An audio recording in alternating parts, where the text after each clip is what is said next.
the way, for today's presentation, you are going to learn the updates on the FAFSA rules or regulations. There will be a lot of updates for you, especially if your kids are the coming students that are going to college this fall, the next fall. And we are also going to tell you what is the tuition right now, because from the time that you went to college is very different than the time that your kids are about to go to college, right? The pricing is all like skyrocketing. But how colleges actually assess your financial status. So that one is important, you want to know. Then when we talk about financial aid, usually in our minds, oh, maybe my income is too high. There's no way, no chance for me to get financial aid. But what are the resources when we talk about financial aid? Then, of course, after we know all those, we will also want to find out, is there any strategy for us that we can maximize our college funding resources, right? Okay, so let's dig one by one here. So first, let's take a look at the FAFSA update. So next. All right, and the next one. All right, so there will be a lot of new things happening. So first, parents, you probably will feel happy because the old FAFSA form, there are about 106 questions for you to fill it out. But with the new FAFSA form, you only need to fill out 36 questions. You probably feel very happy about it, right? The reason that they shrink down the question is because right now, the school can directly connect with IRS. We call the data retrieval. So they will directly pull out your tax return and they will just examine your tax return to decide if you are eligible for financial aid or not.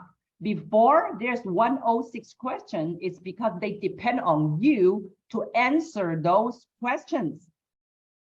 With your own tax return, you're gonna fill in the number, right? But now to save you time, they will just ask you the very basic information about your family, about your job, about your student. Everything else regarding your financial status, they will look through the number themselves from your tax return. So that's why planning ahead becomes even more important than before. And a lot of parents will think that, hey, file FAFSA and CS profile, it's an easy job. It's easier than I file tax myself. Yes, to fill out the form is no biggie, but the problem is not enter the number, garbage in, garbage out. It's more important is that have you done a proper tax planning before you enter those numbers, before they can retrieve your data from the IRS. If you done it properly, you will see yourself are open to the opportunities to get some financial aid. And also coming in this year, before we use EFC, expected family contribution, to calculate your financial strength. So the school will depend on your EFC index number to decide how much you should participate in your kids' financial education, right? And the remaining part, then they will come up with a package as a financial aid to you. But in the coming year, they change the formula and then they make it called SAI, Student Aid Eligibility. So instead of they let you know how much dollar amount is your financial responsibility, they're gonna calculate and tell you, are you eligible for financial aid and how much financial aid you are eligible. So they're gonna change that.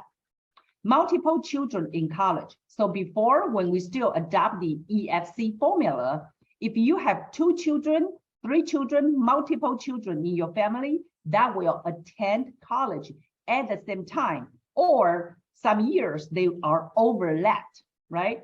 Then the school will use that number of your children and divide your EFC. Let's say if you have 2 kids, they go to college at the same time. then your EFC would be divided by 2. And to calculate your financial responsibility for each child. But with the SAI, they're gonna remove that. However, if you have 2 kids, they will still calculate each child, how much will they be eligible for financial aid. Income protection allowance, because due to the inflation, we all suffer from that. So the allowance is increasing by about 20%. And just to make it to the dollar amount, if you have a family of 4 members, then for state grant, the income limit is right around a little bit shy from $120,000. Okay, that means that if your income is higher than that, you probably lost the state grant. But I want to mention here, don't get discouraged. Why? Because a lot of students, they will end up going to private colleges. And due to the higher cost of attendance of private colleges, even though you may lose the qualification of state grant, school will still come up with their own grant for you. Okay, so don't say, oh, my income is over than $120,000. So I don't bother to file financial aid. That's the biggest mistake parents will make. If you do not file FAFSA, you do not file CF profile, some school even require institution form. If you don't file those, you are sending a message to the school, hey, I don't care about money and I do not want to disclose my financial status to you. You are sending that information to the school. You don't want to disclose. In that case, school cannot do anything but send you the full bill. Okay, you're gonna pay the sticker price. So do not do that. Do not disqualify yourself automatically just based upon that number. That's a big no-no. Assets allowance. So for this year, if your family has about 90,000 in assets, then they will not put too much weight when they calculate your SAI. So anything above that, yes, they're gonna add weight for you to lose the eligibility. Divorce and separated families. If you are in the course of separation or divorce or already divorced, starting from this year, it's the parent who will claim your child on their tax return will be the person to file the financial application. Okay, before it was the parents that the child lived with the parents for more than 50%, then that parents will file. But this year, it doesn't matter the child lived with which parent. It's the parent who claim the child on the tax return will be the parents to file the financial application. Grandparent giving. This one is the good one.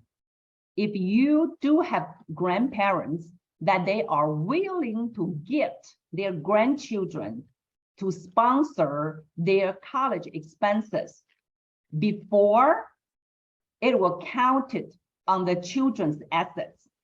But now, if the parents give to the kids, but remember, it's not gift, it's just custodian. The grandparents still own, let's say 529.